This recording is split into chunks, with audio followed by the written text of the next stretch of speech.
ইরানের আকীদা যেমন তাই হোক, কিন্তু সে মুসলমান। কি বলছেন আপনারা বলুন? ওর আকীদা যেমন তাই হোক, ওটা আমাদের দ্বিধাবোধ নেই, কিন্তু সে মুসলমান। সে ফিলিস্তিনের জন্য যুদ্ধ করেছে। বিশ্বের জমিনে অনলি ফর মুসলিমদের 58টি দেশ আছে। পৃথিবীর জমিনে 200 কোটির উপর মুসলমান আছে। কোন দেশ, কোন মুসলমান ফিলিস্তিনের জন্য এগিয়ে যায়নি। কিন্তু বাপের বেটা ইরান, আল্লাহু আকবার, ইসরাইল জারদ সন্তান কুলাঙ্গার কে ধ্বংস করে দিয়েছে। আজকের রিপোর্ট, ইসরাইলের 90% শেষ হয়ে গেছে। আলহামদুলিল্লাহ বলুন। 90% শেষ হয়ে গেছে। 10% এখন তারা ভিক্ষা চাইছে, ক্ষমা চাইছে, করজোড়ে মিনতি করছে। বলে আমরা যুদ্ধ চাই না, আমরা বিরতি চাই, আমরা ঝামেলা চাই না, শান্তি চাই। বলে আগে ফিলিস্তিনকে শান্তি কর, ফিলিস্তিনকে আগে ই কর, তারপরে আমাদের কাছে আসবি, আমরা দেখবো, তোকে যদি ক্ষমা করতে হয় করব, নালে তোদের ধূলিসাৎ করে গেছে ছাড়বো। আর মুসলমান ঘুমিয়ে থাকলে যেদিন এই সিংহকে জাগিয়ে দেবে, গোটা বিশ্বকে লড়িয়ে দিতে পারে। পারে না? পারে না? জোরে বলুন। পারে না? পারে না? পারে। দেখবেন জঙ্গলে বহুত পশু আছে, আছে না? কিন্তু ওই জঙ্গলে আমরা বলি দেশের সব থেকে রয়্যাল বেঙ্গল টাইগার হলো বাঘ। হ্যাঁ, এটা আমরা বলি।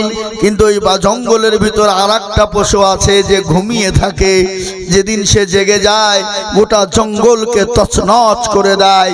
সে পশুটার নাম কি? সিংহ।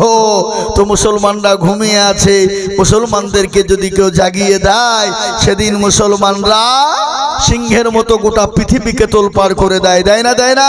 কেন? এরা তো মৃত্যুর পরোয়া করে না, এরা তো মরণকে ভয় করে না। এরা জানে মরল শহীদ, জিতলে জাত গাজী। আমরা যদি বেঁচে যাই তাহলে গাজী, আর মরে গেলে শহীদ। সুতরাং আমাদের মৃত্যুর কোনো পরোয়া নেই। সুতরাং এই মুসলমান মরণকে ভয় করে না। সুতরাং কিন্তু আজ একটা কথা আপনাদেরকে বলি, যদি আজকে খোদা না খাস্তা ইরান যদি ধ্বংস হয়ে যেত, গোটা বিশ্বের জমিনে মুসলমানদের জন্য থাকা বড় দুর্দিন হয়ে যেত। কি বলছেন আপনারা বলুন? চামচিকে তো লাথি মারত। চামচিকে বোঝেন তো আপনারা? না বোঝেন না? চামচিকে বোঝেন না? চামচিকে তো লাথি মারত। আমাদের দেশে একজন বুনো খবিশ, যে পশ্চিম বাংলায় এত সুন্দর সম্প্রীতি, ভালোবাসা, হিন্দু মুসলমান শিখ ইসাই, আমরা কাঁধে কাঁধ মিলে পশ্চিম বাংলায় চলছি, আগে চলে আসছি। এই দেশের একজন বুনো এই দেশটাকে ডিভাইডেড করে দিয়ে হিন্দু মুসলমান দাঙ্গা লাগানোর জন্য বিভিন্ন কায়দা করে বলেছিল, ফিলিস্তিনকে যেমন করেছিল ইসরাইল, এরকম করে দিব। কিন্তু আল্লাহর কুদরত, আল্লাহর রহমত করম, ইরানের আল্লাহ হায়াত দারাজ করো, আল্লাহকে আরো শক্তি বাড়িয়ে দেখ। কিন্তু দেখলেন আজকে ইসরাইলকে ধূলিসাৎ করে দিয়েছে। মুসলমানদের বিরুদ্ধে যারা করবে, আল্লাহ তাদেরকে আল্লাহর তরফ থেকে তাদেরকে ধূলিসাৎ করে দেবে। দেবে না? দেবে না? কথা বলেন আপনারা। এ বাবা, আল্লাহ ওয়ালারা, আমি আপনাদেরকে বলবো, এই ইসলামকে নিয়ে কুরুচিকার মন্তব্য আজ নয় বাবা। আজকে নিয়ে যে ইসলামকে নিয়ে চলছে এটা নয়, যুগ যুগ ধরে হয়ে আসছে। কিন্তু ইসলামকে কেউ মিটাতে পেরেছে? যারা বলুন, পেরেছে? কিয়ামত পর্যন্ত পারবে? একটা ঘটনা আপনাদের কাজকে মনে করে দিয়ে শুনেলেন ভালো করে। 2026 19 জানুয়ারি আমি জালসায় যাচ্ছিলাম পূর্ব মেদিনীপুর। যেতে গিয়ে দেখলাম একটা কোলাঘাট বলে একটা জায়গা, চায়ের স্টলে বসে আছি আমি, আমার ড্রাইভার। আমাকে একজন তরুণ, একজন নওজোয়ান, একজন যুবক এসে প্রশ্ন করলেন, হযরত একটা প্রশ্ন করব যদি আপনি কিছু মনে না করেন। বলে সংক্ষিপ্ত করব, বেশি সময় নয়। বলে হ্যাঁ হুজুর, ছোট্ট করে করব ইনশাআল্লাহ। এই ধরেন গো, আপনারা মুরব্বী মানুষ কেন চেয়ারে বসেন? বাইচান্স যদি পড়ে ফেটে যান নিচে বসেন না?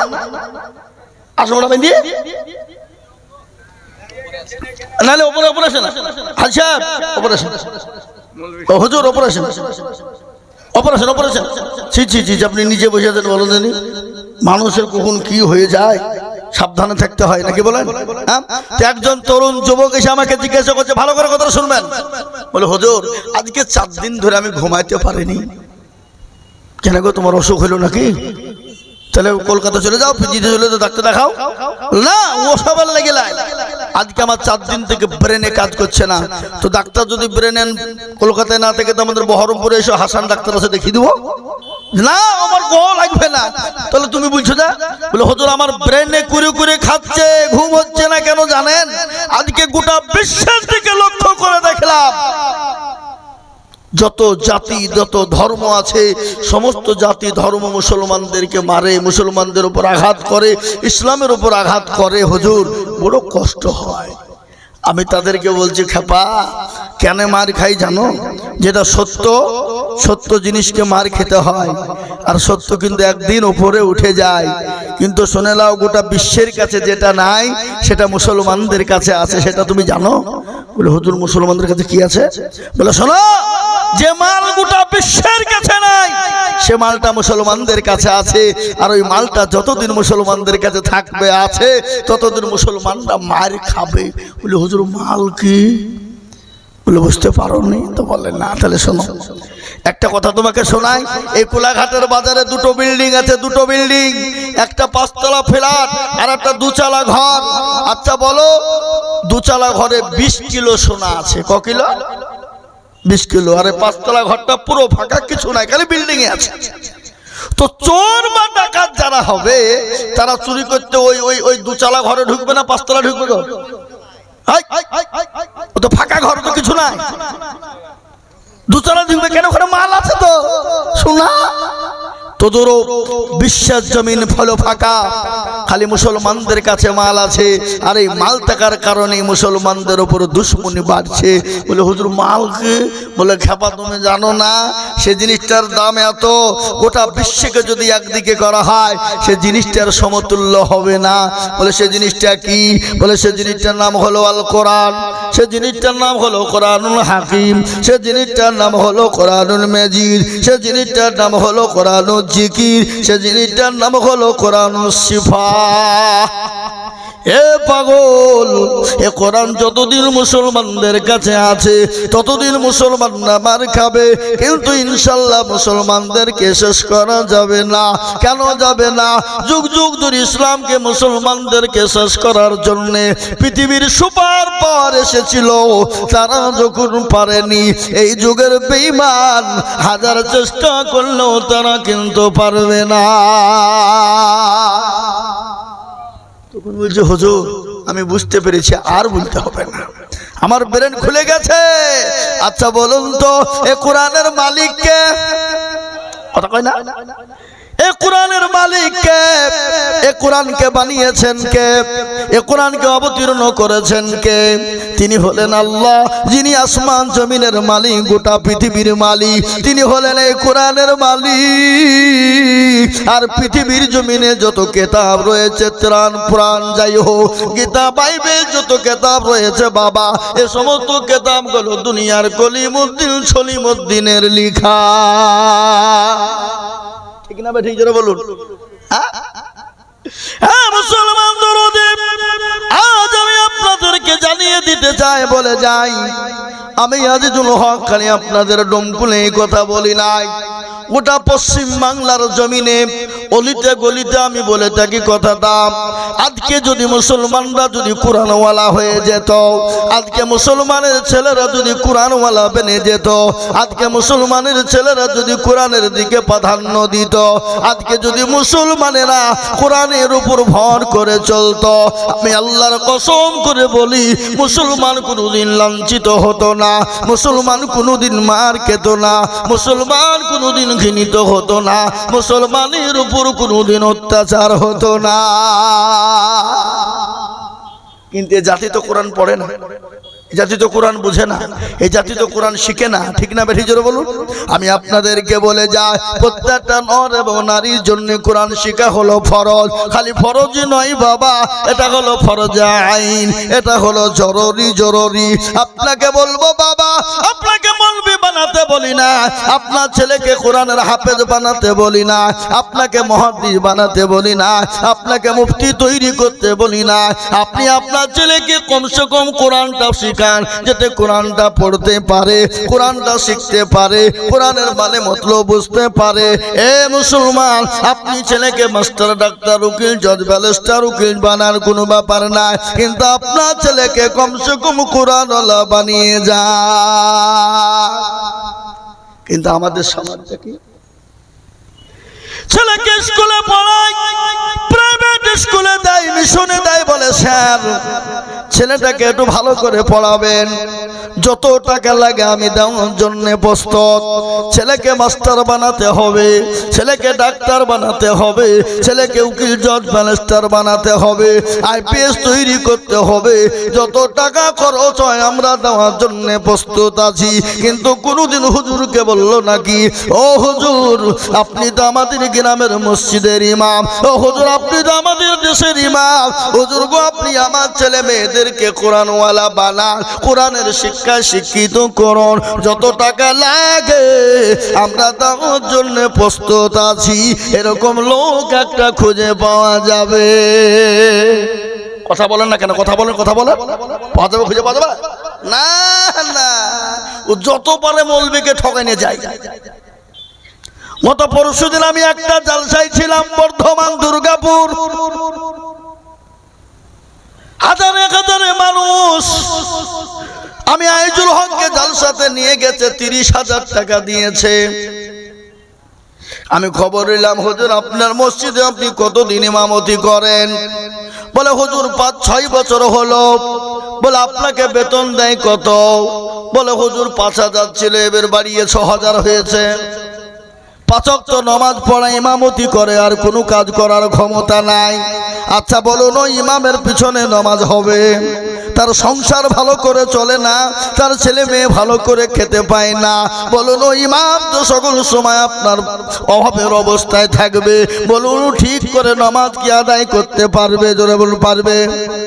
আমাদের দেশের কথা বলি, ইমামকে মসজিদে ইমামতি করে 5 ওয়াক্ত 24 ঘন্টা আযান দেওয়া, নামাজ পড়ানো, ঝাড় দেওয়া সব করে, কিন্তু ইমামের মান কত, ইমামের মর্যাদা কত আমরা কেউ জানি না। আপনার তো ইমাম নয়, আল্লাহর ঘরের ইমাম, তিনি তো বাদশাহ, কিন্তু যে পেশাব করে পানি নিতে জানে না, একদিন মসজিদে যায়, যাওয়ার পরে 2 দিনের দিন মসজিদের ইমামকে হুকুম করে, বলে ঝাড় কেন হয় নাই? এরকম আছে না নাই? কথা নাই? কথা বলে আপনাদের দিকে সব নাই? আচ্ছা এ মুসলমান দরদি আমার ভাই, ইমাম নামাজ পড়ে আলহামদুলিল্লাহি রাব্বিল আলামিন আর রহমানির রহিম, আল্লাহ মাস শেষ হয়ে গেল, 5,000 টাকা বেতন। ওয়াল্লাহ এই টাকা দিয়ে ঈদের বাজার করব না কি করব? আল্লাহ ছেলের জামা কিনবো না ওষুধ কিনবো, স্কুলের ফি দিব না খাতা কলম কিনবো, আল্লাহ বিবির ছায়া কিনবো না ব্লাউজ কিনবো। গায়রিল মাগদুবি আলাইহিম ওয়ালাদ-দাল্লিন। ফেরেশতা বলে কি নামাজ রে? বলে ইমামকে ফাটাবো আর মুসল্লিদের হুড়কা দিয়ে পিটবো। শেখ ভাই আই, শেখ ভাই দেখবি আই, এরকম হয় না? হয় না? যেরকম ইমামের বেতন 5,000, সেক্রেটারির বেতন চাকরি পাবে। হুজুরকে বলে হুজুর আপনি আমার বেটার জন্য একটু শুক্রবারের দিন, জুম্মার দিন দোয়া করবেন। আর হুজুর হাত তুলে বলছে রব্বানা জালামনা, আল্লাহ সেক্রেটারির বেটা জানে চাকরি পায়, আল্লাহ বেতনটা জানে আমি মৌলবীর সমান হয়ে যায়। সেক্রেটারি বলছে কি দোয়া হলো এটা? বলে কেন কেন? মৌলবীর যদি চলে তো তোমার বেটা চলবে না কেন? হে, আর আমাদের দেশের মসজিদের সেক্রেটারি কারা, সভাপতি কারা, ক্যাশিয়ার কারা, মসজিদের দরজা চিনে না যারা, সপ্তাহে 1 দিন মুরলি করার জন্য যায়, ঠিক না বেশি জোরে বলুন? সপ্তাহে 1 দিন মুরলি করতে যায়, নামাজের ধার ধারে না, সে আবার সেক্রেটারি। আবার আমাদের দেশের গ্রামের মানুষ কত ভালো, একজন তাহাজ্জুদ পড়নেওয়ালা, 5 ওয়াক্ত নামাজ পড়নেওয়ালা, একজন মানুষ সৎ এবং সতের ওপর সৎ, কিন্তু ওই লোকটাকে মসজিদের দায়িত্ব দিবে না, ওকে সেক্রেটারি সভাপতি বানাবে না। আমাদের সমাজ দেখবে কার পয়সা আছে, ও সুদের টাকা না ঘুষের টাকা, মদের টাকা না জুয়ার টাকা, লটারির টাকা না কিসের টাকা, ওটা দেখার কোনো প্রয়োজন না, কিন্তু তাকে বানিয়ে দেয় মসজিদের সেক্রেটারি। কি কথা কোন কথা কোন? আবার আমাদের দেশে দেখবেন একজন মদখোর গেজাখোর যদি বাইচান মসজিদে ভুল করে ঢুকে পড়ে তোর পিঠের চামড়া বিনিয়ে ফেলবে না? এই কথা বলেন না? একজন মদখোর গেজাখোর কোন রকম ভুলবশত যদি মদকে চোখে যদি মসজিদের ভিতরে নামাজ পড়তে ঢুকে যায়, গ্রামের মানুষ, দেশের মানুষ, পাড়া প্রতিবেশী মুসল্লিরা ওকে মারতে মারতে মসজিদ থেকে বের করে দেয়। কিন্তু বাপ সে একবার মদ খেলো, দুইবার খেলো, তখনই তার গুনাহ হলো। একবার গেঁজা খেলো, তখনই তার গুনাহ হলো। কিন্তু তার থেকে বড় হারামখোর আমাদের মসজিদের সামনের কাতারে বসে থাকে, কিন্তু কাকে কেউ কেউ বের করে দিতে পারে না। কাকে বলবেন আপনি? এরকম আছে না নাই? জোরে বলুন। তার ভিতরে কোনো জিনিসের অভাব নাই, সুদে টাকা খাটায়, ঘুষে টাকা খাটায়, এমনকি লটারিতে যে খেলে বড় লোক হয়, ভাগ্য পরীক্ষা করে, সে আবার মসজিদে সবারই সামনে কাতারে গিয়ে বসে। মদের থেকে বড় গুনাহ সুদের টাকা। মদের থেকে, জুয়ার থেকে, মদের থেকে বড় গুনাহ হলো সুদ খাওয়া টাকা। কি বলছেন আপনারা বলুন? এ মুসলমান দরদি আমার ভাইয়েরা, আল্লাহওয়ালা নবীর প্রেমিকেরা, আজকে বড় ব্যথা, বুকে ব্যথা, বড় কষ্ট হয়, কোনটা বলি আর কোনটা রেখে যাই। বাবা আমি আপনাদেরকে বলবো, বাবা আল্লাহ দুনিয়ার জমিনে আমাদেরকে বানিয়েছে। বাবা আজ আছি কাল চলে যাব, যতদিন দুনিয়ার জমিনে বেঁচে থাকবো আসুন আল্লাহর বন্দেগী করে জীবনটাকে গড়িয়ে জীবনে এ না করিলা বন্দগি গুনাহ করে কাটাইলাম জিন্দেগি, গুনাহ করে কাটাইলাম জিন্দেগি। তোবা করে আবার তোবা ভাঙ্গিলাম, অবশেষে খাটি তোবা করিলাম, অবশেষে খাটি তোবা করিলাম। সকলেরই দরজা হইতে ফিরিয়া আপনার রোজাই রইলাম পড়িয়া, আপনার রোজায় রইলাম পড়িয়া। এত গুনাহ করছি আমরা জীবনে, ক্ষমা করো মাবুদ আল্লাহ, বান্দারে ক্ষমা করো মাবুদ মাওলা, বান্দারে তুমি যদি ক্ষমা না করো বান্দারে, বলো তো আমার বান্দা যাবে কার দ্বারে, বলো তো আমার বান্দা যাবে কার দ্বারে। এ মুসলমান তরুণী আমার ভাইয়েরা, ও আল্লাহ ওয়ালারা, এই রমজান মাস চলে গেল, অনেকে ছেড়ে দিল। আল্লাহ কোরআনে পাকের মধ্যে বলে দিল, বান্দা শোনো, ইয়া আইয়ুহাল্লাযীনা আমানু কুতিবা আলাইকুমুস সিয়াম কামা কুতিবা আলাল্লাযীনা মিন ক্বাবলিকুম লাআল্লাকুম তাত্তাকুন। আল্লাহ বলে, বান্দা খালি তোমাদের উপর রমজান মাসে রোজাকে ফরজ করি না, আমি তোমাদের পূর্বপুরুষ যারা ছিল আমি তাদের জন্য ফরজ করেছিলাম। কিন্তু দুঃখের বিষয়, এই রমজান মাস গেল, মুসলমানের ছেলে, মুসলমানের ঘরের বেটা, মুসলমানের ঘরের সন্তান হাজির বেটা রমজান মাসে রোজা নেয়। আল্লাহ বলে, বান্দা শোনো, তোমার সুস্থ শরীর নিয়ে যদি তুমি রোজা না করো, কাল কিয়ামতের দিন এই রোজার বদলে তোমাকে জাহান্নামে যেতে হবে। আজ আমি আপনাদেরকে বলি, বাবা আল্লাহ রাব্বুল আলামিন বললেন, বান্দা বান্দা তোমাকে আমি একটা মাস দিয়ে দিলাম, একটা মাস দিলাম, একটা মাস যদি তুমি ভালো করে ইবাদত বন্দেগী করো আমি আল্লাহ তোমাকে এমন একটা পুরস্কার দিব যে পুরস্কার তুমি পেলে সব থেকে বড় আনন্দিত হবে। আর এই রমজান মাসে যা সব এর ইনাম পুরস্কার কে দেন? কে দেন? আল্লাহ। 11টি মাস ফেরেশতার মাধ্যম দিয়ে আল্লাহ বানিয়ে পাঠিয়ে দেয় বান্দার কাছে, কিন্তু আল্লাহ নিজেই বলেছেন না না না না, আমি আমার ফেরেশতা দিয়ে পাঠিয়ে দিই না, আমি আল্লাহ আমার বান্দার জন্য আমি নিজে দিয়ে থাকি। জোরে বলুন সুবহানাল্লাহ। এ ভালো চোখের মুসলমান ভালো করে শুনবেন, আমার দেশের প্রধানমন্ত্রী, আমার দেশের মুখ্যমন্ত্রী মাননীয় মমতা ব্যানার্জি, আমার দেশের প্রধানমন্ত্রী নরেন্দ্র মোদীজি ডোমকুল বাজারে আসলেন, সভা হবে, মঞ্চ হয়েছে, বলে দিল ভেলো চোখের অমুকের বেটা অমুকের বেটা অমুক আমার সঙ্গে মঞ্চে দেখা করবে। মুখ্যমন্ত্রী প্রধানমন্ত্রী জানিয়ে দিল, বলে কেন? তাকে পুরস্কার দেওয়া হবে, এনাম দেওয়া হবে। বলুন তো যাকে ওই পুরস্কার এনাম দিবে বলবে, বলুন তার বুকটা কত বড় হবে? কত বড় হবে? মনটা কত বড় হবে? গ্রামের মানুষ বলবে বাবরে কি এমন কাজ করলো, প্রধানমন্ত্রী দেখে ডেকে পাঠাই, মুখ্যমন্ত্রী ডেকে পেটে পুরস্কার দেয়।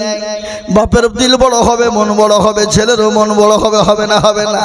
তাহলে দুনিয়ার কলিমুদ্দিন সুলিমুদ্দিনের পুরস্কার নেওয়ার জন্য যদি বুক ভরে যায়, মনটা ভরে যায়, যিনি আপনার আমার মালিক, যিনি সারা বিশ্বের মালিক, যিনি কুল কায়নাতের মালিক, সে আল্লাহ যদি আপনাকে আমাকে পুরস্কার নিজ হাতে দিয়ে দেন, বলুন এর থেকে আর আনন্দ কিছু হতে পারে? পারে?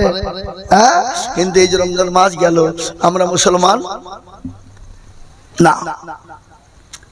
আল্লাহ বললেন বান্দা আমি এই মাসটাকে তোমাদের জন্য 3 ভাগে বিভক্ত করে দিলাম, রহমত দিয়ে ভরে দিলাম 10 দিন, তারপরে তোমাদের জন্য দিলাম নাজাত, তারপরে তোমাদের জন্য দিলাম মাগফিরাত।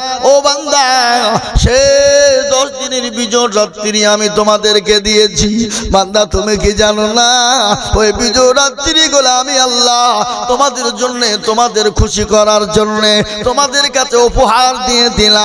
বান্দা ওই বিজয় রাত্রিগুলা তোমরা জাগো, রাত্রি বেলায় জেগে জেগে জেগে নামাজ পড়ো, জিকির করো, তাসবিহ পড়ো, কোরআন পড়ো, যা জানো তাই পড়ো। আমি আল্লাহ চতুর্থ আসমানে তোমার জন্য নেমে আসি, আসার পর তোমার ভাগ্য নির্ধারিত করে আমি 1000 রাত্রির উত্তম রাত তোমার জন্য বানিয়ে দিই। কিন্তু আমাদের দেশে নো চার্জ, ছেলেপিলে বিজয় রাত্রি যাচ্ছে, মোবাইল চালাচ্ছে, ফ্রি ফায়ার বলে একই করছে রে, বলে কেন হুজুর আজ যাচ্ছে তো মোবাইল দিয়ে, হ্যাঁ হুজুর এই দিয়ে চালাচ্ছে ফ্রি ফায়ার আর পাবজি। আরে ফ্রি ফায়ার আর পাবজি গেম এত এত কঠিন গেম বাবা। আমি আপনাদেরকে বলে যাই মদের থেকে বেশি গুনাহ হবে, মদ খেলে যে গুনাহ হবে তার থেকে বেশি গুনাহ হবে ফ্রি ফায়ার পাবজি গেম খেললে। আপনাদের দেশের যুবকেরা সব খেলে না নাকি? এদিকেও খেলে। পৌষ মাসের শীত, কনকনে শীত পড়েছে, কালভাটের ওপরে ফাঁকা মাঠে চেনের বোতাম খুলে দিয়েছে, জমার বোতাম খুলে চেন খুলে দিয়ে ঠান্ডা আর ওর ভিতরে আপনার ফ্রি ফায়ার পাবজি গেম খেলে বলে মার মার মার মার। আল্লাহ বলছে একবার শোন, আমি আল্লাহ তোকে এমন মারা মারবো তুই জীবনেও কোনোদিন খেলতে আর পারবি না।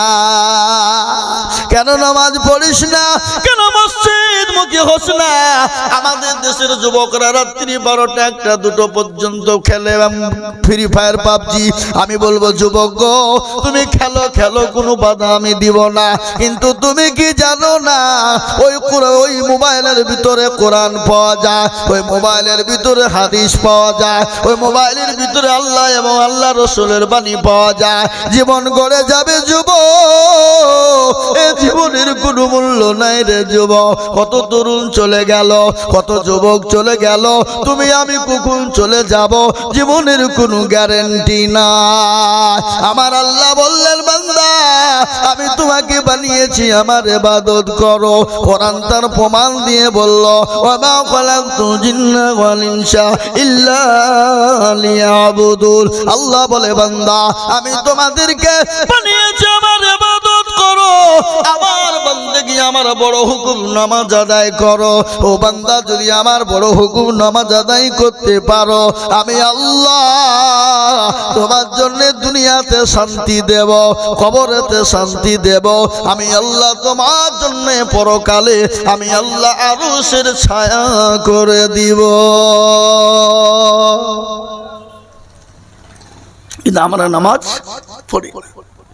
আমাদের দেশের মানুষ বেলা 8টা-10টা পর্যন্ত ঘুমায়।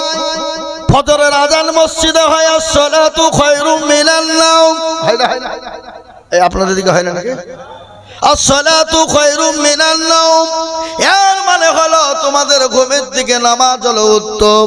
আমরা উল্টো ব্যাখ্যা করে বলে না না না আমাদের নামাজের দিকে ঘুম হলো উত্তম। কিন্তু এটা শুনেলেন আসসালাতু খায়রুম মিনান নাওম শোনার সঙ্গে সঙ্গে জঙ্গলের পশু পাখি বলে আর আমি ঘুমাবো না, পুকুরের মাছ বলে ঘুমাবো না, গরু ছাগল ভেড়া উট দুম্বা মুরগি বলছে আমি আর ঘুমাবো না। আর সৃষ্টির সেরা জীব মানুষ বেলা 10টা নাইলে বিছান ছাড়ে না। কেমন করে ঘুমাও তুমি, কেমন করে ঘুমাও তুমি, ফজর করে কাজা এমন তো হতে পারে জোহরে জানাজা মানুষ, এমন তো হতে পারে জোহরে জানাজা। হয় না হয় না? এই কথা বলেন না আপনাদের দিকে মানুষ মরে না? আচ্ছা বলুন এই রমজানে অনেক মানুষ ছিল, তার আগে রমজানে অনেক মানুষের সঙ্গে নামাজ পড়েছি, এই রমজানে অনেকেই আমাদের সাথে ছিল না ছিল গো। আগামী আজকে এই বছর যারা আমরা একসঙ্গে রমজানে নামাজ পড়লাম, ঈদ পড়লাম, বলুন তো কার কোনো গ্যারান্টি আছে আগামী বছর আমরা নামাজ একসঙ্গে পড়তে পারবো? একটা ঘটনা দেখছিলাম, ঈদের দিন ঈদের নামাজ পড়ে আস্তে আস্তে সন্তান বাপের কবরের কাছে দাঁড়িয়ে হাউমাউ করে কান্না করে বলে আব্বা গত রমজান মাস একসঙ্গে রোজা করেছিলাম, ওগো আব্বু একসঙ্গে ঈদের জামাতে নামাজ পড়েছিলাম, আজকে আমি একা হয়ে গেলাম, আজকে গোটা রমজান মাস একাই রোজা করলাম, ঈদের ময়দানে একা একা আসলাম, আমি আমার বাপকে চতুর্দিক দিকে খুঁজে খুঁজে কত পেলাম না, ওগো আব্বু আজকে আমি বড় একা হয়ে গেলাম। আজ আমি বলি বাপ ও আল্লাহর গোলাম, ও নবীর প্রেমিকেরা, আজকে যারা আমরা একসঙ্গে নামাজ পড়লাম, একসঙ্গে রোজা করলাম, আগামী বছর রমজান পাবো কিনা গ্যারেন্টি না, তাহলে জীবনের যখন গ্যারেন্টি না কেন আল্লাহকে মানবো না, কেন আল্লাহর হুকুম নামাজ আদায় করবো না? আমি একটা ঘটনা আপনাদেরকে শুনিয়ে যাই।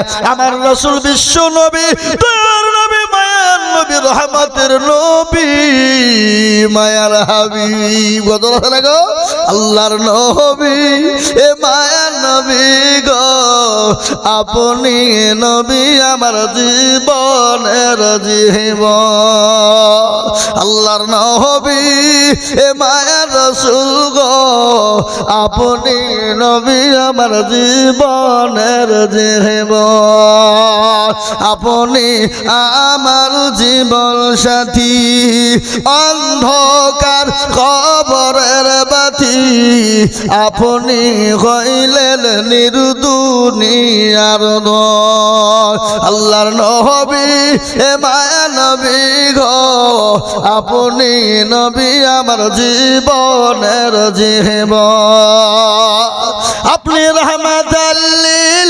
আলামিন, আপনি উম্মতের জামিল, আপনি রাহমাতাল লিল আলামিন, আপনি উম্মতের জামিল, দিন আপনি হইলেন গুনাহগার উম্মতের আপনজন। আল্লাহর নবী হে মায়া নবী গো, আপনি নবী আমার জীবনের জীবন।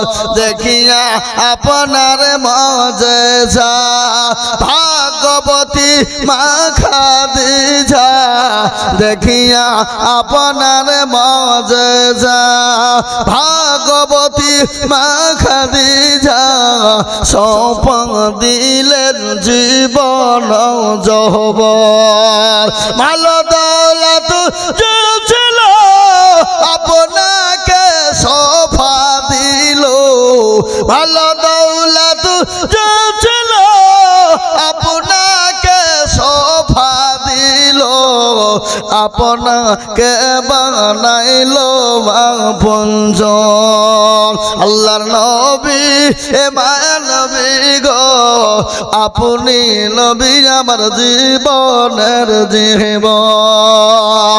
এ দরদি মুসলমান আমার ভাইয়েরা, আল্লাহর নবী বিশ্ব নবী যেদিন দুনিয়া থেকে চলে যাবেন, রসুল দুনিয়া থেকে বিদায় হয়ে যাবে, রসুলুল্লাহর প্রচন্ড মাথায় যন্ত্রণা, বুকে যন্ত্রণা সহ্য করতে পারে না। হযরতে জিবরিল আলাইহিস সালাম চলে এলেন, হযরতে আজরাইল আলাইহিস সালাম এলেন, আল্লাহ নবীকে বললেন আসসালামু আলাইকুম ইয়া রাসূলুল্লাহ। রাসূল বললেন ওয়া আলাইকুম আসসালাম। ভাই জিবরাইল, ও আমার আখি ভাই বলো কি খবর? বলে নবী গো, আমি আপনার কাছে এসেছি, আপনি কেমন আছেন? ভালো আছেন? আল্লাহর রাসূল বিশ্ব নবী তার নবী মায়ার নবী বললেন ও জিবরাইল, আমি নবী মোটেও ভালো না, আমি মোটেও ভালো না, আমার প্রচন্ড শরীর খারাপ। বিশ্ব নবী বললেন, বলো জিবরাইল তুমি কিসের জন্য এসেছো?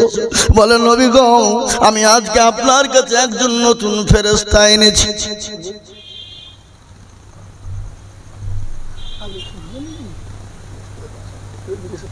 হে মুসলমান দরদি আমার ভাইরা, আল্লাহ ওয়ালা বিশ্ব নবী জিজ্ঞাসা করে বললেন, ভাই জিবরাইল বলো তুমি কি খবর তুমি আমার কাছে এনেছো?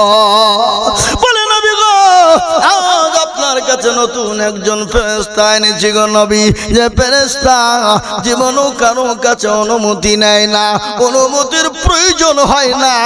ওগো নবী, আপনি যদি হুকুম দেন আমি আপনাকে ওই সাবা ওই ফেরেশতা আপনার কাছে আমি আনবো, আর আপনি যদি অনুমতি না দেন নবী গো, আমি তাকে বলবো সে চলে যাবে।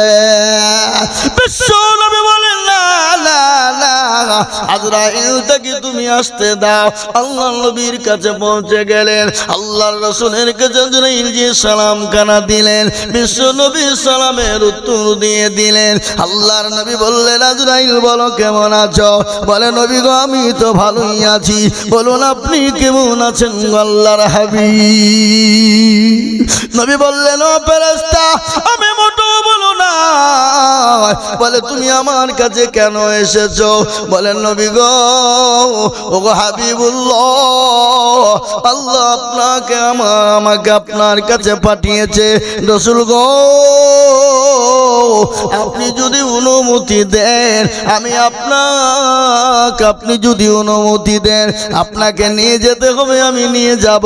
আর আপনি যদি না অনুমতি দেন, আল্লাহ বলেছে আপনি যতদিন চাইবেন আপনি দুনিয়া জমিনে থেকে যান। সুবহানাল্লাহ বলুন।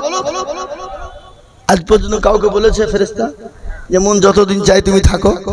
কিন্তু রাসূলুল্লাহকে আল্লাহ রাব্বুল আলামিনের হুকুম দিয়ে বললেন, আজরাইল ও আজরাইল যাও, আমার দোস্ত যদি দুনিয়া জমিনে থাকতে চাই থাকবে, তার কাছে তুমি আগে অনুমতি নাও। বিশ্ব নবীকে বললেন, নবী গো, আপনি যতদিন মন চাইবে দুনিয়ায় থাকবেন, আর যদি মন না চায় ও গো রাসূলুল্লাহ আপনি আমার সঙ্গে চলে যেতে পারে। কিন্তু রাসূল, আল্লাহ আপনার দিদার দিদারে পাগল হয়ে আছে গো নবী ওগো হাবিবুল্লাহ আল্লাহর দিদারে আপনার সঙ্গে আল্লাহ দেখা করার জন্য পাগল হয়ে আছে রাসূলুল্লাহ বললেন আজরাইল আমার দুনিয়ায় থাকা থেকে আমার আল্লাহর সঙ্গে দিদারে দেখা করাটাই সবথেকে জরুরি বিশ্ব নবীর জানটা কবজ করার জন্য আজরাইল যখন বুকের উপর হাত কানা দিয়ে দিলেন নবী বলেন আজরাইল রে ও আজরাইল শোনো শোনো তুমি আমার বুকের উপর হাতটা তুমি দিলে আমি নবী সহ্য করতে পারি না গোটা উহুদ পাহাড়টা আমি নবীর বুকের উপর জানে বসে গেল ও আজরাইল বলো আমার উম্মতির এতটা কষ্ট হবে নাকি বলে নবী গো আপনার উম্মতির কষ্ট হবে না বলে কেমনে হবে না ওগো রাসূলুল্লাহ ছোট্ট বাচ্চা যখন মায়ের কোলে স্তনে দুধ খেতে খেতে খেতে খেতে যেমন ঘুমিয়ে যায় কোনো রকম টের পায় না বুঝতে পারে না কষ্ট বুঝতে পারে না ওগো রাসূলুল্লাহ যারা আপনার মুমিন বান্দা হবে যারা আপনার মুমিন উম্মত হবে যারা দিনদার নামাজি পরহেজগার আল্লাহওয়ালা দিনওয়ালা হবে মুমিন মুত্তাকিন হবে তাদের যখন মৃত্যুর পরোয়ানা হবে মৃত্যুর সময় হবে তারা কোনো রকম তারা বুঝতে পারবে না এ নামাজ এমন একটা জিনিস আর এই নামাজ মানুষকে সব থেকে বাঁচাতে পারে না আপনি দুনিয়ায় করবেন দুটো জান্নাতের 8টা দরজা আপনার জন্য খুলে যাবে আচ্ছা বলুন তো আল্লাহর জান্নাতের দরজা কয়টি হ্যাঁ আপনারা ভয়ে বলছেন না যদি বাইচান ভুল হয়ে যায় নাকি কিসের ভয় গো হ্যাঁ আজ পর্যন্ত জানেন না যে আল্লাহ জান্নাতের দরজা 8 আল্লাহ বড় এক আল্লাহর ইবাদত করো 3 ফরজে গোসল করো 4 ফরজে ওযু করো 5 ওয়াক্ত নামাজ পড়ো 6 নম্বরে গোসল শোনো 7 দুর্যোগ ভয়ঙ্কর আর জান্নাত সোনার ঘর যদি চাও বাঁচতে চলে যাও গাছতে আর কারো না ভঙ্গি চলে যাও টুঙ্গি মুসলিম আমার নাম ইসলাম আমার গাড়ি আর জান্নাত আমাদের বাড়ি নারে তাকবীর আমরা জান্নাত যাব তো ইনশাআল্লাহ কি গো জান্নাত যাবনি অবশ্যই জান্নাতে যাব কিন্তু জান্নাত হবে কাদের জন্য জান্নাত পাবে কারা জান্নাতে যাবে কারা জান্নাতে লাভ হবে কাদের যারা দুনিয়ার জমিনে আল্লাহর হুকুমকে মেনেছিল পৌষ মাসের শীতকে শীত মনে করে না গরমকে গরম মনে করে না থরথর করে কেঁপেছে আর ওযু করে টুপে টুপে পানি পড়েছে আর ওই টুপে টুপে পানি দিয়ে যারা ওযু বানিয়েছে মুখমণ্ডল হাত গোনা ধুয়েছে আমার আল্লাহ তাদের জন্য জান্নাতের ভিতরে আল্লাহ এত সুন্দর ব্যবস্থা করে দিবে কি ব্যবস্থা করবে সে যেটা চাইবে আল্লাহ সামনে হাজির করে দেবে এটা কাদের জন্য অনলি ফর জান্নাতীদের জন্য বুঝতে পারলেন না কাদের জন্য জান্নাতীদের জন্য দেখবেন যারা জান্নাতে যাবে তাদের জন্য দুনিয়া তো শান্তির জায়গা হবে কবরও তো শান্তি হবে পরকালও শান্তি হবে ওই দেখা যায় কবরস্থান ওটা আমাদের ঘর ওই ঘরেতে থাকতে হবে সারা জীবন ভর ঠিক না ঠিক এই কথা বলেন না বেশি আপনি দুনিয়ায় বেশি থাকবেন না কবর বেশি দিন থাকবেন খবরে খবরে খবর আর ওই কবর তো প্রতিদিন ডাকে না কতক্ষণ ডাকে না হুজুর বসে আছেন জিজ্ঞাসা করে দেখুন আল্লাহ নবী বিশ্ব নবী বলে গেছেন দয়ার হাবিব বলে গেছে ভাই নবীজির কথা সত্য না মিথ্যা কতটা 100 কেউ যদি কিঞ্চিত পরিমাণ সন্দেহ করে মুসলমান থাকবে না। রাসূলুল্লাহ বারংবার কবরের কথা বলে গেছেন, বলেন নাই? বিশ্ব নবী বারংবার বলেছে তোমরা কবরকে স্মরণ করো, কবরকে স্মরণ করো, কবরকে স্মরণ করো। কবর বড় কঠিন। ওই কবর কত কঠিন একটু ছোট্ট করে আপনাদেরকে শুনিয়ে দিয়ে যায়। আল্লাহর রাসূল বিশ্ব নবী জনাবে মুহাম্মদুর রাসূলুল্লাহ সাল্লাল্লাহু আলাইহি ওয়াসাল্লাম তিনার বিবি যার নাম হলো খাদিজাতুল কুবরা। সুবহানাল্লাহ বলুন।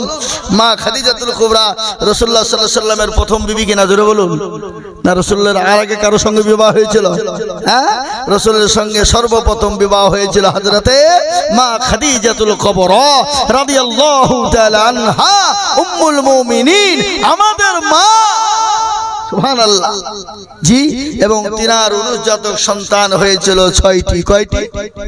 6টি। মেয়ে হলো 4 আর ছেলে হলো 2 জন। আচ্ছা বলুন তো, ছেলেরা বেঁচে ছিল না মরে গেছিল? আল্লাহ রাসূল তার মেয়েরা দুনিয়ায় বেঁচে ছিলেন, কিন্তু 2 জন সন্তান দুনিয়া থেকে তারা চলে গেছেন। এ মুসলমান, আমার আল্লাহর নবী বিশ্ব নবী হযরতে মা খাদিজাতুল কুবরা তার উরুর উপর মাথা দিয়ে শোয়া আছে। মা উরু বুঝেন না? উরু কাকে বলে? এটাকে বলা হয় মা খাদিজা উরুর উপর মাথা দিয়ে রাসূলুল্লাহ শুয়ে আছেন। মা খাদিজার উরুর উপর মাথা। নবীজি বিশ্ব নবী তার বিবি মা খাদিজার চোখের দিকে নজর করলেন। নজর করতে গিয়ে দেখলেন মা খাদিজার চোখ দিয়ে পানি বয়ে বয়ে বয়ে পড়তেছে। ঘটনাটা আপনাদেরকে শোনায়, মর্মান্তিক ঘটনা। শোনেন, আমি জানি আপনারা শুনেছেন, তারপরও আমি আপনাদেরকে শোনাতে চাই। ঘটনাটা বলি। মা খাদিজার দিকে নবীজি লক্ষ্য করলেন, বলে খাদিজা রে, ও খাদিজা তুমি কান্না করো কেন? খাদিজা তোমার শরীর কেনা ছিঁড়ে গেছে, তালি দেওয়ার কোনো জায়গা নাই, সেলাই করার কোনো জায়গা নাই, এই জন্য তুমি কান্না করো। বলে নবী গো,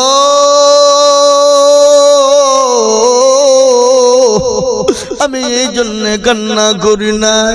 বলে খাদিজা রে তুমি কেন কান্না করো? বলে তোমার বাড়িতে 3 দিন আঁকা জ্বলেনি, চুলো জ্বলেনি, এই জন্য তুমি কান্না করো নাকি? চোখ দিয়ে ঝরঝর করে পানি বয়ে যায়। নবীকে বললেন, নবী গো আমি আপনাকে 40 মণ স্বর্ণ তুলে দিয়েছিলাম। ওগো রাসূলুল্লাহ, মক্কার জমিনে আমি এত ধনী, এত ধনী, এত ধনী, আল্লাহ আমাকে এত সম্পদ দিয়েছিল, আমি কোটি কোটি কোটি কোটি কোটি টাকার মালিক। রাসূলুল্লাহ আমি আপনাকে পাওয়ার জন্য, আমি ইসলামকে পাওয়ার জন্য, ওগো রাসূল হুজুর আমি আপনার জন্য আমার সমস্ত মাল আমি ইসলামের জন্য বিলি বন্টন করে দিয়েছি। আমি আপনাকে কোনোদিন জিজ্ঞাসা করিনি রাসূল আপনি কোন পথে খরচ করেছেন, কিন্তু নবী গো আজ আমি কেন কান্না করি আপনি শুনবেননি। বলে খাদিজা রে বলো তুমি কেন কান্না করো? বলে রাসূল ওই কবর বড় কঠিন, ওই কবর বড় ভয়ঙ্কর, ওই কবর বড় ভয়ানক, যে কবরে বন্ধু নাই, যে কবরে বান্ধবী নাই, যে কবরে বাতি নাই, যে কবরে বালা নাই, যে কবরে বিছানা নাই। ওগো রাসূলুল্লাহ ওই কবর দেখে আমি খাদিজা সব থেকে বড় ভয় পাই। নবী গো আমি আপনার কাছে 3টি জিনিস বড় আবদার করব। নবী গো আপনি বলুন না ওই 3টি জিনিস আমি খাদিজাকে দেবেন কিনা? বলে ও খাদিজা মক্কার জমিনে আমি নবী, আমি আব্দুল্লাহর বেটা, আমি ওগরে, আমি এতিম, নবী আমার পাশে কেউ ছিল না, আমাকে কেউ নবী বলে চিনত না, আমাকে কেউ নবী বলে বলে আশ্রয় দেয় না, আমাকে কেউ বুকে টেনে নেয় না। ওরে খাদিজা শোনো শোনো শোনো, তুমি আমাকে আশ্রয় দিয়েছো বুকে টেনে, সমস্ত সম্পদ তুমি ইসলামের জন্য বিলিয়ে দিয়েছো। বলো বলো বলো, কেন তোমাকে দিব না? কি জেনে তুমি আমার কাছে চাও? অবশ্যই যদি দেওয়ার মতো হয় আমি তোমাকে তিনটি জিনিস অবশ্যই দেব। কিন্তু খাদিজা তুমি শোনো, তোমার জন্য একটা সুখবরই রয়েছে।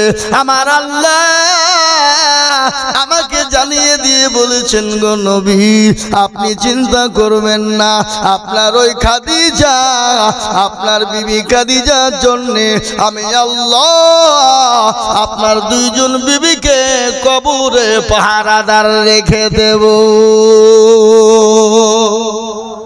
চিন্তা করে কত বড় ভাগ্যবান নারী তিনি, যার জন্য কবরে দুইজন পাহারাদার থাকবে। কয়জন? দুইজন। খালি ওটাই নয় বাবা, আর একটা ঘটনা শুনেলেন, আল্লাহ খাদিজাকে পর্যন্ত ভালোবেসেছিলেন। বাসেন নাই? জোরে বলুন। আল্লাহ খাদিজাকে পর্যন্ত ভালোবেসেছিলেন। তার কারণ আমি আপনাদেরকে শুনিয়ে দিই বাবা। এ আল্লাহওয়ালা, আল্লাহ নবী যখন জাবালে নূর হাদিস সাহেবরা এখানে যারা আছেন দেখেছেন, এই ছেলে এই চশমা লাগে গো, বসো বসো বসো বসো, ওদিকে যেমন তাই হচ্ছে, তোমাদের কি টাকা না ভাই? বসো বসো। اللهم صل على সকলে বলুন اللهم صل على محمد وعلى ال محمد كما صليت على ابراهيم وعلى ال ابراهيم انك حميد مجيد اللهم بارك على محمد وعلى ال محمد كما باركت على ابراهيم وعلى ال ابراهيم انك হামিদুম মাজিদ। আমার ভাইরা ভালো করে লক্ষ্য করবেন, কান করবেন, লক্ষ্য করবেন। আল্লাহর নবী যখন জাবালে নূর, বিশ্ব নবী যখন তওয়াফ করতেন, ওই খাদিজা আল্লাহ নবীর কাছে দিনে দুবার করে তিনি যেতেন, আর ওই পাহাড়ে হামাগুড়ি দিয়ে তিনি উঠতেন। এখন তো হাদিস সাহেবদের ওই জাবালে নূরে উঠতে গেলে তার কোনো ব্যাপার না, সিঁড়ি হয়ে গেছে। কি বলছেন বলেন, তাই না? কি এখানে হাদিস সাহেব আছে না নাই? হ্যাঁ, অনেক হাদিস সাহেব আছেন। আমাদের হুজুর মনে হয় আছে, হুজুর যায়নি এখনো।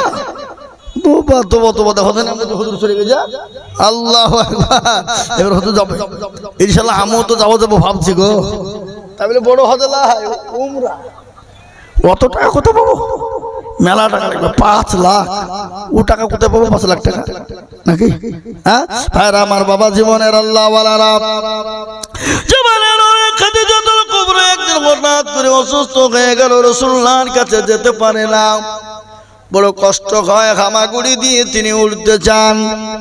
রাসূলুল্লাহ মা খাদিজার দিকে তাকায় আর মুচকি মুচকি হেসে যায়। খাদিজা বলে, নবী গো আমি আপনার কাছে এতদিন এলাম, এতদিন গেলাম, কতবার এসেছি, কতবার গিয়েছি, কোনোদিন কষ্ট হয়নি। আমার শরীরটা বড় অসুস্থ। ওগো রাসূলুল্লাহ, এই জাবালে নূর আপনার কাছে যেতে গিয়ে আমি খাদিজা বড় কষ্ট পেয়ে গেলাম। আর আপনি মুচকি মুচকি হাসেন। রাসূল বলে, খাদিজা রে তুমি কত ভাগ্যবতী নারী, জানো আমি কেন হাসলাম তুমি জানো না? এই মাত্র জিবরিল আলাইহিস সালাম আমার কাছে এসেছিলেন, আসার পর আমাকে বললেন, নবী গো আপনার বিবি খাদিজাকে আপনি বলুন আল্লাহ খাদিজাকে সালাম দিয়েছে। সুবহানাল্লাহ বলো। ও খাদিজা, আল্লাহ সালাম দিয়েছেন, জিবরিল আলাইহিস সালাম পর্যন্ত তোমাকে সালাম দিয়েছে। তুমি কত ভাগ্যবতী নারী। মা খাদিজা বলেন, ইয়া রাসূলুল্লাহ, আমি আল্লাহর সালামের উত্তর কি করে দিতে হয় জানি না, আল্লাহ রাসূল দিয়ে দেবে। যে খাদিজাকে আল্লাহ সালাম দেয়, যে খাদিজাকে জিবরিল আলাইহিস সালাম সালাম দেয়, ওই খাদিজা রাদিয়াল্লাহু তাআলা আনহা ওই কবর দিকে বড় ভয় পায়। এ মুসলমান, খালি ওটাই না, আল্লাহর নবী বললেন, খাদিজা, আমার সঙ্গে আল্লাহ দুইজন বিবির কাল কিয়ামতের দিনে জান্নাতের ভিতরে বিবাহ দেবে। ওই দুইজন নারী তোমার জন্য কবরে পাহাড় দাঁড় হয়ে যাবে। মা খাদিজা চুপ হয়ে গেল। কেন? আনন্দে খুশি না, তার জন্য নয়। তাই কবর থেকে বড় ভয় হয়, একা একা থাকতে হবে, কবর অন্ধকার ঘর। আচ্ছা বলুন তো, ওই কবরে অনেকের বাপ, অনেকের মা, অনেকের জন্য দুঃখিনী গর্ভধারিণী মা, যে মা আপনাকে আমাকে গর্বে করে নিয়ে বেরিয়েছিল, ওই মা কবরে চলে গিয়ে চাতক পাখির ন্যায় তাকিয়ে বলে, হারে সন্তান, ও বেটা, আমি যে তোর মা, ও বেটা, আমি যে তোর বাপ, তোকে আমি কত কষ্ট করে মানুষ করেছি, একটু তোর মা বাপের জন্য দোয়া করবি না? একটু তোর মা বাপের জন্য দোয়া করবি না? তোর মা বাপের জন্য একটু হাতটা তুলবি না? সেই চাতক পাখির গায়ে তাকিয়ে তাকিয়ে চায়। আজকে একটা কথা বলে যায়, সন্তানের জন্য যদি মা বাপ দোয়া করে, আল্লাহর দরবারে কোনো পর্দা প্রয়োজন হয় না। সন্তান যদি কোনো মা বাপের জন্য দান খায়রাত দোয়া করে, আল্লাহর দরবারে কোনো আপনার পর্দার প্রয়োজন হয় না। আজকে আপনাকে বলি, যাদের মা বেঁচে আছে তারা ভাগ্যবান, যাদের মা বাপ চলে গেছে তারা মা বাপের জন্য দোয়া চাইবেন। একটা ঘটনা শুনিয়ে দিই, আপনার মা বাপ আপনাকে আমাকে কত কষ্ট করে আপনাকে আমাকে মা বাপরা বানিয়েছে, মা কত কষ্ট করেছে। একজন বিজ্ঞানী কি বলেছে শুনেলেন? একজন বিজ্ঞানী যখন মায়ের পেটে বাচ্চা এসে যায়, মা ঘুমাতে পারে না, খেতে পারে না, শুতে পারে না, চলতে পারে না, উঠতে পারে না, বসতে পারে না, বমি বমি ভাব, শরীরটা বড় খারাপ হয়ে যায়। এক একটা দিন, এক একটা রাত মায়ের জন্য বছরের সমতুল্য হয়ে যায়। ওই মা যখন নামাজ নদিন হয়ে যায়, যখন অপরশুর টানে যাবে, স্বামীকে গোপন ডেকে বলে, স্বামী গো, আমি আপনার সঙ্গে যদি কোনো বেয়াদবি করি, আপনি আমাকে ক্ষমা করে দিবেন, মাফ করে দিবেন, কিন্তু স্বামী গো, আমার কলিজার সন্তানদেরকে রেখে গেলাম, আপনি দয়া করে তাদেরকে মহব্বতের সঙ্গে রাখবেন। বিজ্ঞানিক বলল, ওই মা অপরশুর টাটারে যাওয়ার পরে তার আত্মা শুকিয়ে যায়, কলিজা শুকিয়ে যায়। ওই মায়ের সামনে যদি সমুদ্রের পানি এনে দেওয়া হয়, মনে হয় সমুদ্রের পানি পর্যন্ত শেষ হয়ে যাবে, তারপরও মায়ের তৃষ্ণা মিটবে না। ওই মা, বিজ্ঞানিকরা বলে, বাচ্চা যখন ভূমিষ্ঠির সময় হয়ে যায়, সন্তান কলিজাতে এত জোরে এত জোরে এত জোরে এত জোরে এত জোরে লাথি দেয়। বিজ্ঞানিকরা বলল, ওই লাথিটা যদি কোনো পুরুষের কলিজায় মারা হতো, ওই কলিজা ফেটে মারা যেত। ওই মা তার শরীর দিয়ে কেজি কেজি বালতি বালতি রক্ত ঝরে যায়। সন্তানের চেহারা দেখে মা সমস্ত বেদনা বেদনা ভুলে যায়। তাই যাদের মা বাপ বেঁচে আছে, আনন্দের সঙ্গে রাখবেন, ভালোবাসা দিয়ে রাখবেন, মহব্বতের সঙ্গে রাখবেন। খবরদার গালি দিবেন না, কোনোদিন মা বাপের সঙ্গে খারাপ ব্যবহার করবেন না। আল্লাহ কোরআনে পাকে বললে, ওয়াকুল্লাহুমা কওলান কারীমা। তুমি তোমার মা বাপকে মারা তো দূরের কথা, তোমার মা বাপকে গালি দিও না, তোমার মা বাপকে ও শব্দটুকু তুমি দিও না। এ আব্বা জানেরা, যাদের মা বাপ মারা গেছে আপনি কি করবেন? জায়নামাজে বসে যাবেন, হাতটা তুলে বলবেন রব্বির রহমহুমা কামা রব্বায়ানি সগীরা। আল্লাহর কাছে দোয়া করবেন আর মা বাপের জন্য দান খায়রাত চাই করবেন। আল্লাহ ইনশাআল্লাহ আপনার মা বাপের সমস্ত গুনাহ আমার আল্লাহ মাফ করে দেবে।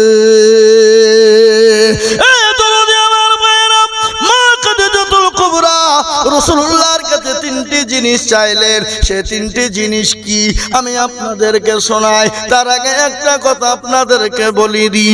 আল্লাহ রাসূল বলেছেন মান বানা লিল্লাহি মসজিদান বানাল্লাহু লাহুল বাইতান ফিল জান্নাহ। রাসূল বলে গেলেন যারা মসজিদ বানিয়ে দেয় আমার আল্লাহ তাদের জন্য জান্নাতে ঘর বানিয়ে দেবে, তাদের জন্য জান্নাতে ঘর তৈরি হবে। তাই এটা মসজিদের উন্নতি কল্পে জালসা। আমি আপনাদেরকে সংক্ষিপ্ত ভাবে বলবো। আমি আজিজুল হক সারা পশ্চিম বাংলা না, আসাম, ত্রিপুরা, মেঘালয়, মণিপুর, উড়িষ্যা, বিহার, ঝাড়খণ্ড, পশ্চিম বাংলা, বাংলাদেশের মাটি পর্যন্ত মানুষের কাছে লক্ষ লক্ষ করে টাকা চায়। আজ আমি আপনাদের কাছে লক্ষ লক্ষ লক্ষ টাকা চাবো না। আমি আল্লাহর ঘর মসজিদ দেখছেন, এই মসজিদ কিয়ামত পর্যন্ত থাকবে। আপনি আমি সেই তিনি দুনিয়া থেকে চলে যাব, কিন্তু মসজিদ 5 ওয়াক্ত নামাজ হবে। সামি আল্লাহু লিমান হামিদা সুবহান রাব্বিয়াল আলা, সামি আল্লাহু লিমান হামিদা সুবহান রাব্বিয়াল আযীম। হে বাবা, তার আমলনামাতে একটা একটা অক্ষরের বদলে আল্লাহ তার আমলনামাতে নেকিতে ভরপুর করে দেবে। কিন্তু মসজিদ আপনি আমি দুনিয়া থেকে চলে গেলে মসজিদ কিন্তু থেকে যাবে। তাই মসজিদটাকে বানানোর জন্য আমি আপনাদের কাছে একটু হাত পেতে দিব। মসজিদের অনেক কাজ সম্পূর্ণ হয়ে আছে। আমি জানি ভেলুর চোখের মানুষের দিল বড়, মন বড়, অন্তর বড়। আল্লাহদের দিলকে আরো বড় করে দে, আল্লাহদের মনটা আরো বড় করে দে।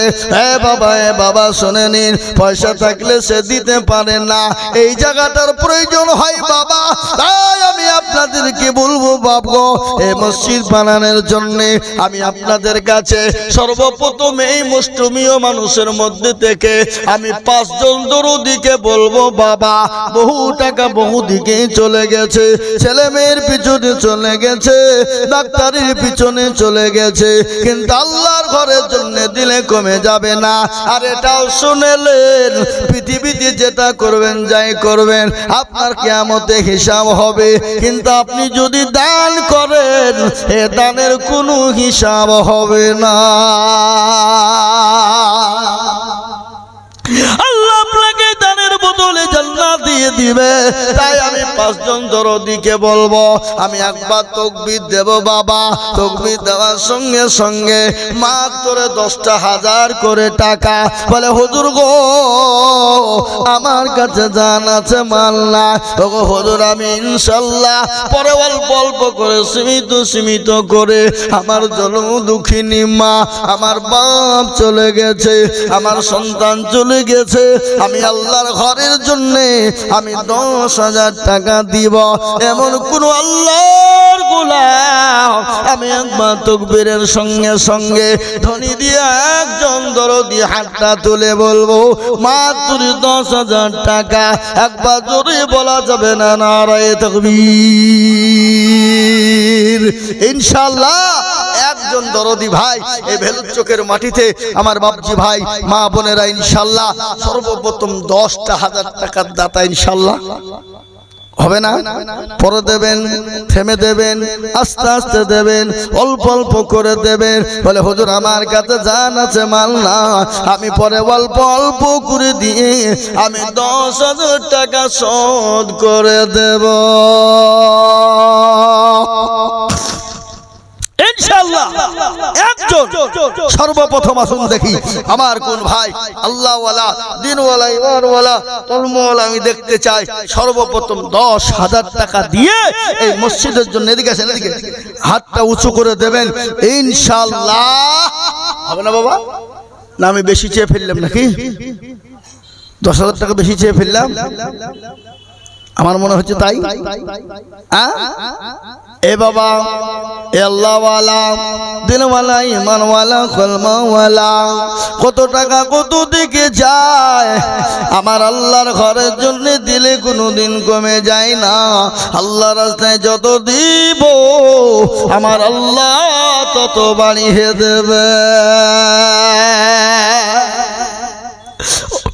ও ভাই মুসলমান ঠিক রাখো ঈমান ইসলামের বাতি যেন ডুবায় না ইসলামের বাতি ডুবিয়ে দিলে হবে না তাই একজন বাপ ইনশাআল্লাহ ভেলুর চকের মাটিতে মাস্টার ডাক্তার ব্যবসায়িক জমিদার পয়সাওয়ালা গাড়িওয়ালা বাড়িওয়ালা আল্লাহওয়ালা দিনওয়ালা ইমানওয়ালা কলমাওয়ালা ইনশাআল্লাহ একটা মাত্র 10,000 টাকা দেওয়ার মতো লোক নাই কি গো আপনাদের ভিতরে 10,000 টাকা দেওয়ার লোক ইনশাআল্লাহ হবে না আমি আপনাদের কাছে বেশি চাপ দেব না সংক্ষিপ্ত ভাবে চাইছি বাবা তাই মাত্র 10,000 টাকা একজন হবে না নাই না আপনারা মনে মনে করছে হুজুর রমজান মাস গেল বহুত খরচ হয়ে গেল আর এখন দিতে পারছি না এ বাবা ইনকাম করছে কিসের জন্য খরচ করার জন্যই তো নাকি বলেন আপনারা নাকি ভালো করে নিয়ে যে বাক্সতে নিয়ে যে তেল দিয়ে ধূপ দিয়ে আতর দিয়ে সুরমা দিয়ে গোলাপ দিয়ে সাজিয়ে রাখবেন নাকি মরে যাবেন আর অমনি ওই টাকা নিয়ে ছেলে মেয়েতে আপনাকে বাদ দিয়ে তুলা বাদ দিয়ে টাকা নিয়ে মারামারি কি বুঝছেন আপনারা বলুন এরকম হয় না এরকম হয় না বাপ মরে গেছে আর ওদিকে বাক্স ভাঙতে দৌড়ছে ছেলেরা টাকা নেওয়ার লেগে high high high high high কোন দুনিয়া এলো বলেন হ্যাঁ আগে দেখতাম মেয়েরাও নাকি বাপের লেগে দিল কানতো মন কানতো বাপ মরছে মানে ভাই আর বোন মিলে আগে বাক্স সামলাচ্ছে ও বাপ থাক কি বুঝলে ওই টাকা নিতে দিয়ে তোরও তো মৃত্যু হয়ে যেতে পারে পারে না কথা কর হয় না এ মুসলমান আল্লাহওয়ালা দিনওয়ালা ইমানওয়ালা তাই আমি আপনাদেরকে বলবো বাবা এটা কেমন পর্যন্ত জমা থাকবে এ মুসলমান তাই 10,000 টাকা দাতা ইনশাআল্লাহ এই গ্রামের মাটিতে একজন হবে না একজন আমি 5 জন বলেছিলাম আমি কিন্তু একজনকে নিব মাত্র 10,000 টাকা কে দেবেন ইনশাআল্লাহ ওই দেখা যায় কবরস্থান ওটা আমাদের ঘর ওই ঘরেতে থাকবো মোর সারা জীবন ভর এ আব্বা জানেরা যে কবর বড় কঠিন বড় ভয়ঙ্কর ভয়ানক ওই কবরের জন্যে অনেকের মা অনেকের বাপ ছেলে মেয়ে চলে গেছে চলো দুঃখনি মা চাতো পাখির নাই বলে আল্লাহ এমন কোন দরদের সন্তান হবে না একটু কবরের আজমটা মা বয়ে যায় তাই এমন কোন আল্লাহর বান্দা এই মসজিদের জন্য একটু হাতটা তুলে দেবেন বলে হুজুর আমার কাছে জান আছে মান নাই আমি যতদিন বেঁচে থাকবো ইনশাআল্লাহ আশা করি আমি 1 বছরের মধ্যে 10,000 টাকা দেব 1 বছর টাইম দিলাম জান 1 বছরের মধ্যে আপনি 10,000 টাকা দেবেন আর যদি মারা যান তো আপনাকে লাগবে না মাপ কি ভাই ধর্মতর লোক ইনশাআল্লাহ একটা হবে না এখানে একজন বলুন হিম্মত করে হাত তুলুন দেখি এই মসজিদের জন্য সর্বপ্রথম 10,000 টাকা একটা হবে না ইনশাআল্লাহ আল্লাহর বান্দা দেখতে চাই বাবা আমি জানি ভেলুর চোখের মাটিতে দিলওয়ালা ইমানওয়ালা লোক আছে কলমাওয়ালা লোক আছে দান করনেওয়ালা লোক আছে আমি প্রথমেই বলেছি টাকা থাকলে দিতে পারে না এ বাপজি দেওয়ার জন্য দিলের প্রয়োজন মনের প্রয়োজন হয় বাবা তাই আমি আপনাদেরকে বলি বাপ কে আছো গো আল্লাহর দিনকে বাঁচানোর জন্য দেনেওয়ালা একজন জি হবে না? ১-১০ টাকা দিলে আপনাদের কাছে ভারী নাকি, কষ্ট নাকি? আপনারা মনে মনে করছেন যে কোন হুজুর রে, আমাদের দেশে একটা লোক নাই ২০০০ টাকা দেওয়ার, আর ২০০০ চেয়ে বসে আছে। হ্যাঁ এ বাবা, মুসলমান, মুসলমান কাকে বলে বাবা? মুসলমান কি? আজকে মুসলমানের দিল এত বড়, এত বড়, গোটা বিশ্বের জাতি, বিশ্বের জমিনে কোন এরকম দিল কোন জাতির নাই, আছে গো? কথা বলেন। আজকে আমাদের মসজিদ মাদ্রাসা গুলো চলে সমস্ত মুসলমানদের দানে চলে, কোনো জাতি দেয় না, কোনো সরকার দেয় না, কোনো সরকারের অনুদান নাই, কোনো জাতির কোনো অনুদান নাই। আজকে লক্ষ লক্ষ কোটি কোটি টাকা ব্যয় মাদ্রাসা মসজিদের জন্য হয়ে যায়। এই কোটি সাজবের মাটি, ফেরত চোখের মাটি, এত বড় মাদ্রাসা, বছরে কোটি কোটি টাকা খরচ হয়। এটা মুসলমান দেয়, এটা মুসলমানদের দানে চলে, এটা মুসলমানরা তিল তিল তিল তিল করে দিয়ে গড়ে।